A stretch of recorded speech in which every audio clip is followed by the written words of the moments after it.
दहशत गर्दी के मुकदमे में तहकीकात के लिए तलबी के बावजूद चेयरमैन तहरीक इंसाफ इमरान खान JIT के सामने पेश नहीं हुए, जबकि चेयरमैन तहरीक इंसाफ की ज़ेर सदारत पार्टी रहनुमाओं का इजलास बनीगाला में जारी है। इस इजलास में मुस्तक़बिल की हिकमत अमली और पार्टी क़यादत के खिलाफ केसेस से निपटने के लिए लाहे अमल तय किया जा रहा है। इस पर हम बात करते हैं डॉन न्यूज़ के नुमाइंदे नादिर गुरामानी से। नादिर, बताइएगा इस इजलास में कौन कौन मौजूद है?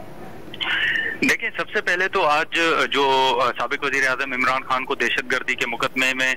तश्कील दी गई JIT ने तलब कर रखा था और आज 3 बजे साबिक वज़ीर आज़म को JIT के रूबरू पेश होने की हिदायत की गई थी, लेकिन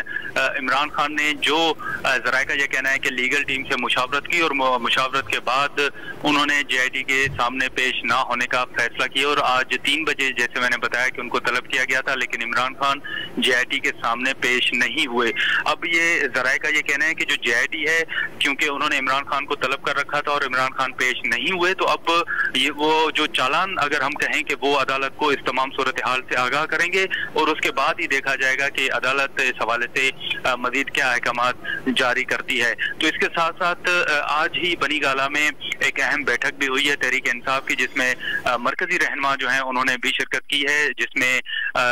जो तहरीक इंसाफ की क़यादत है उनके खिलाफ जो मुकदमात हैं उनसे कानूनी तौर पर निपटने की हिकमत अमली पर गौर किया गया है। और जैसा कि आज इमरान खान को दहशतगर्दी के मुकदमे में JIT ने तलब कर रखा था, उस हवाले से भी मुशावरत हुई है और तहरीक इंसाफ के जराए ने ये बताया कि जो बनीगाला में अहम बैठक हुई है, उस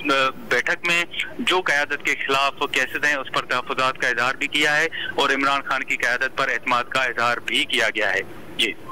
बहुत शुक्रिया नादिर, आप हमें अपडेट कर रहे थे।